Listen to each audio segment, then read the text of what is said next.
கண்ணீர் வருதுங்க. அவர் பாட்டுக்கு எதை பார்த்தாலும் ஒரு இதான மாதிரியே இருக்காரு. சும்மா ஒரு மனுஷன் நம்ம அது 1000 பேர் சொல்லுவாங்க. அது கட்டி பிடிச்சிட்டு அழுகுறாரு.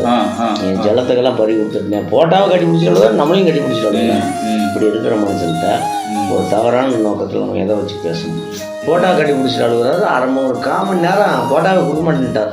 முடியாத சூழ்நிலை காலை கூட பிடிக்க அந்த மாதிரி சொல்கிறேன். ஐயோ நான் அந்த வேலையே வேண்டாம், கம்பெனி உட்காருன்னு நான் உட்கார வச்சுட்டு இன்னும் அவர் சாப்பிடல சொல்லப்போனால் நேற்று ஃபுல்லாக சாப்பிடுது. அப்புறம் நான் தகுதின்னு சொல்லிட்டு வந்தேன். பறி கொடுத்தது நான், நீங்கள் எதுக்கும் பயப்பட வேண்டாம், தகுதியுமாக இருங்க. அதாவது அவர் என்ன நினைக்கிறாரு, என் செல்லத்துக்கெல்லாம் இழந்துட்டுனே, அதுதான் அவர் இன்னும் மனநிலை இருந்து வெளியே உண்மைதான். இப்போ அந்த பையனுக்கு என்ன தெரியும், அவன் விஜய் ரசிகருங்கிறான், இதுலேயே இருக்க வேண்டாம், உங்களுக்கு நாடே திரும்பி பார்த்துக்கிட்டு இருக்கு, நீங்கள் வெளியே வாங்க, நான் தகுதி கொடுக்கும். நான் இவங்க விட்டுறவாரி அவங்க விட்டுவாரின்னு அந்த வார்த்தைக்கு வரல.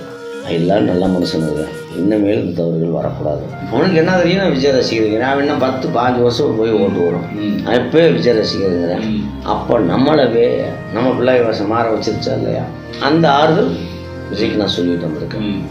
எங்கள் ஆறுதல் இருக்கும், பயப்பட வேண்டாம், மனசை விட்டு இதிலிருந்து வெளியே வாங்க, இதிலிருந்து மீண்டு வாங்க. கண்ணீர் வருதுங்க. அவர் பாட்டுக்கு எதை பார்த்தாலும் ஒரு இதான மாதிரியே இருக்காரு. சும்மா ஒரு மனுஷன் நம்ம அது 1000 பேர் சொல்லுவாங்க. கண்ணீர் அவர் பாட்டு கடை சம்மந்தமெல்லாம் பண்ணிடுவாங்க.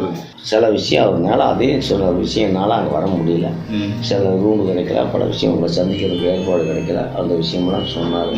பரவாயில்ல, அதனால தான் உங்களை வர வச்சேன், இல்லாட்டி நானும் வரலன்னா எனக்கு கரெக்டான இது கொடுக்கல அப்படிங்கிற மாதிரி இருந்து சொன்னார். பரவாயில்ல, தப்பு இல்லை, இனிமேல் இந்த இதிலிருந்து நீங்கள் எந்திரிச்சு வாங்கன்னு சொன்ன பதில் என் பதில். வேற ஏதோ இன்சூரன்ஸ் சம்மந்தமாக வேற என்ன போட்டுருக்காரு. குடும்பத்துக்கு எத்தனை பேர் இருக்கிறீங்களோ அத்தனை பேர்த்துக்கும் இன்சூரன்ஸ் போட்டு கொடுத்துருக்காரு. அடுத்து அந்த ஃபேமிலிக்கு மாதம் 5 ரூபா அது அக்கௌண்ட்டில் ஏறிக்கும். மற்ற படிப்பு செலவு போக்குவரத்து எல்லாம் நான் பார்த்துக்கிறேன், அந்த இதெல்லாம் சொல்லியிருக்காரு. அவருக்கு ஆறுதல் சொல்லி அவரே எழுப்பணும். வரட்டும், போகணும், தப்பு கிடையாது. இளைய தாமரை துடிச்சிக்கிட்டு இருக்குது, வரட்டும். அவரும் நாளைக்கு என்னத்தை சாதிக்க போகிறார் நாட்டில். இன்றைக்கி நாளைக்கு போனால் நாளைக்கு நாளானிக்கு போனால் வரட்டும்ப்பா, என்ன மோசமாக போகுது.